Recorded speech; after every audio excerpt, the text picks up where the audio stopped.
Oh man, that's just disheartening. It's been a while since I filmed a plant video, so I need to take it back to the old days.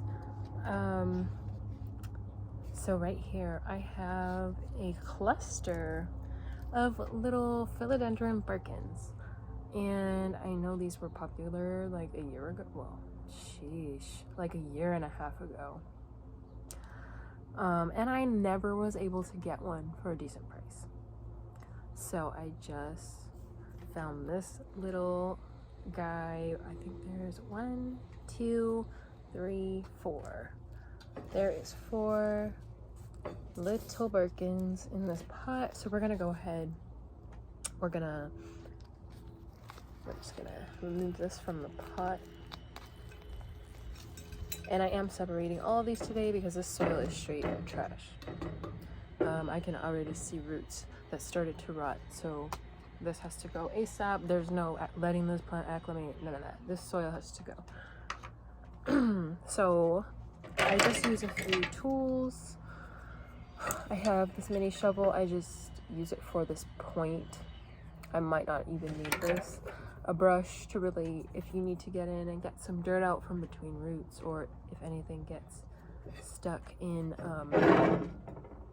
the little leaves that are, you know, bent like Cinderella's foot, it's easy to remove anything like that. And then I have tweezers for when bark gets stuck onto roots or perlite or whatever. I might even need some scissors to snip off some dead roots.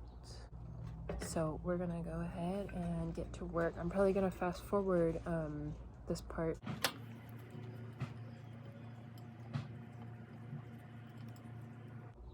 Oh man, that's just disheartening.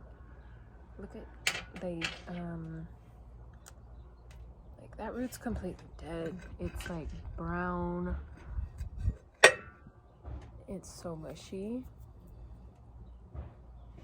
It's so focused on me. Yeah, so I definitely do see root rot. The quality of this soil, there is no quality to this soil. It's so far degraded. Like, this soil has been reused an exponential amount of times. So I do not commend the grower that grew this for that. It is a priority for me when I am getting houseplants ready, especially ones that I'm selling. They need to be in a quality soil mix, because how can you expect a beginner to have a good experience with a new plant if you're not even setting them up for success? But these big box stores want you to come back and buy more plants, so I kind of think they don't care. It kind of worked in their favor in a way. So now I'm further into the root base. There's so much root rot going on here.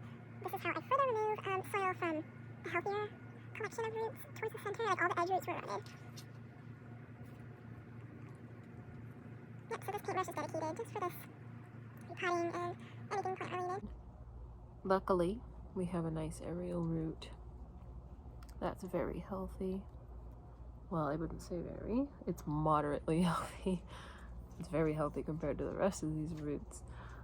So I'm gonna go ahead and I'm gonna try to pop off our first little pup, which is this one here.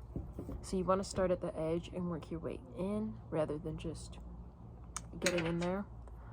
I'm gonna use the tweezers to gently separate it and clear out the space between the mother or the middle plant, which is the one that I'm gonna be keeping. I'm gonna be growing out these pups, and I will sell those because I don't need 4 Philodendron Birkins. That's gonna be a massive plant and I ain't got time for that.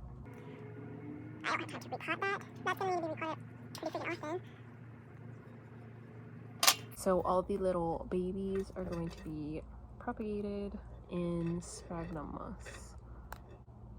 Oh man, most of the roots are rotted, but I think we have one moderately healthy, again, moderately healthy aerial root.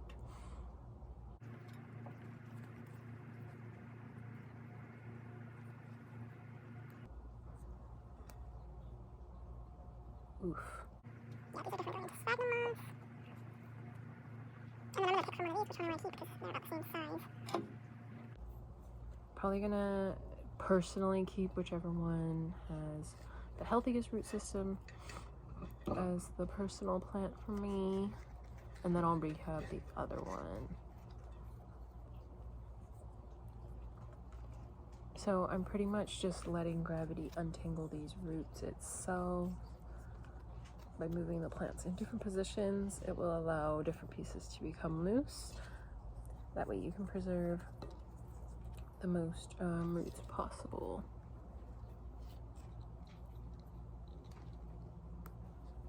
And we're in there. I need to go in and clean these guys' roots out because I'm seeing a lot of rotted roots. Like, this is ridiculous. It's just straight turning to mush in my hand. So that obviously has to go. I'm turning it all the way back to the base.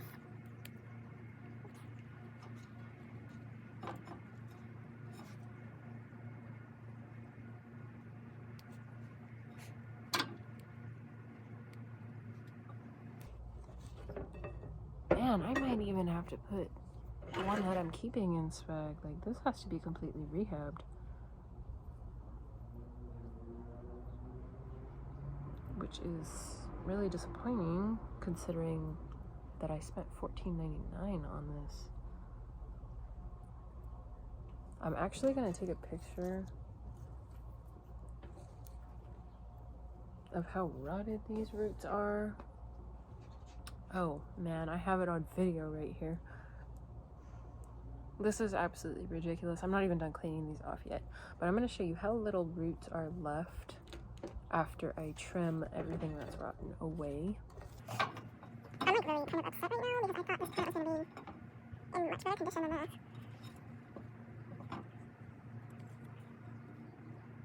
Like, most of these roots are just straight trash.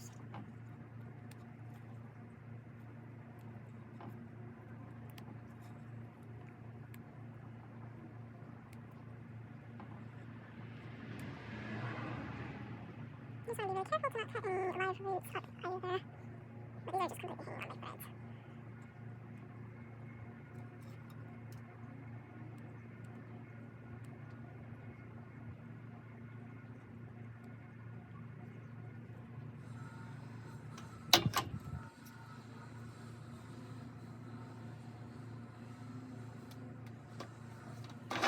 So these are all the roots left on this one.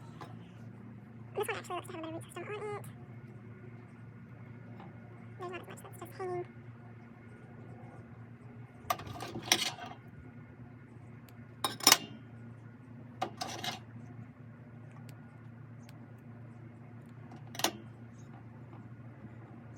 Yeah, I'm honestly really disappointed. I was so excited thinking that I had like a nice little healthy guy. And right, that was far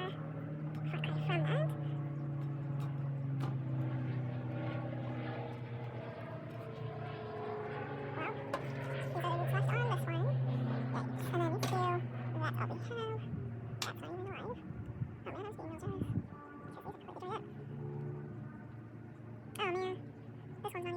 that.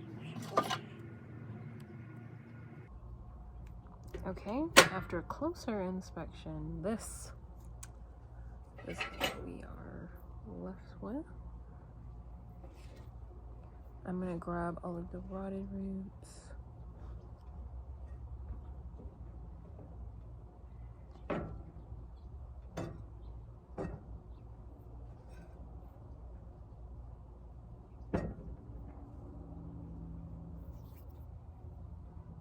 That's all the rotted roots that this plant lost. It was healthy when they first got it, I guess, and it was overwatered because the soil, like I said, is super, yeah, no. So that was me unpotting that Birkin. I'm just going to use some 2-inch pots because these have like 0 roots on them. And here I have some sphagnum moss rehydrating, cocoa husk, and I'm gonna go ahead and hydrate that as well. So I'm gonna go ahead and take this bark and sphagnum mixture. Don't want it to be too damp, like at all.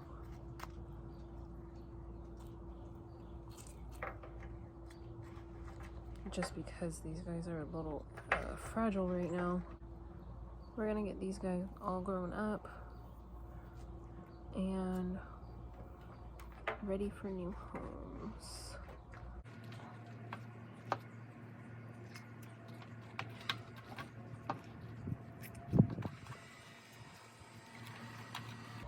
The tops of these pots are going to be covered with some saran wrap to keep in humidity just across the sphagnum. And this is what the cutie looks like. You can even tell that she had root rot. I'm putting bark more towards the bottom to promote airflow.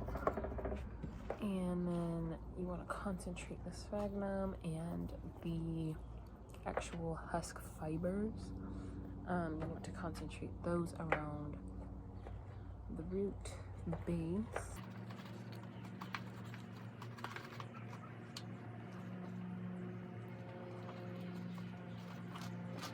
We're focusing a lot on this one's aerial root. That is its strongest root, and it did tap into the soil, luckily. So it is already used to terrestrial textures and conditions. And then if you have one that's a little leany, it's really easy to use pieces of the coconut husk just to keep it propped up.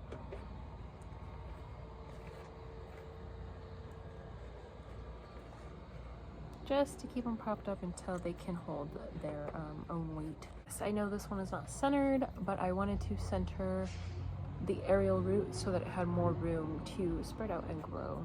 Man, I honestly should have thrown some activated charcoal in here to help reduce the bacteria from the root rot. I may end up repotting these in a few weeks. To check their progress, I will add some charcoal at that point, and probably some perlite. So, like I said, you want to concentrate the bark towards the bottom to promote that airflow. To promote airflow, but also it will also help keep moisture levels in check. Make sure you're fluffing your sphagnum as well. If it's too compacted, the roots will have a hard time working through it. Just double checking these roots once again to make sure they are actually healthy before I plunge them into this pot.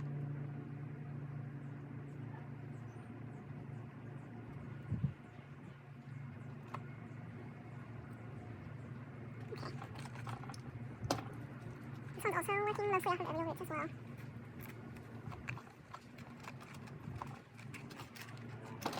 And I obviously need some more sphagnum moss.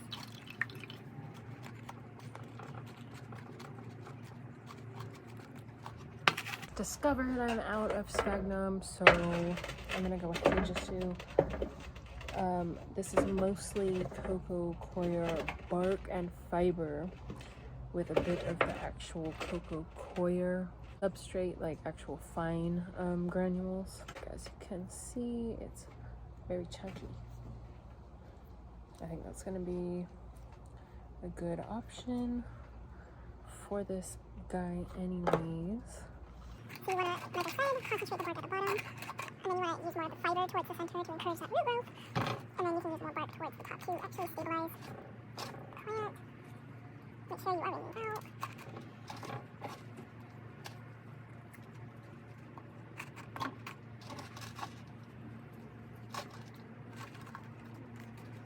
I'm curious how these two substrate differences are going to compare in their longevity.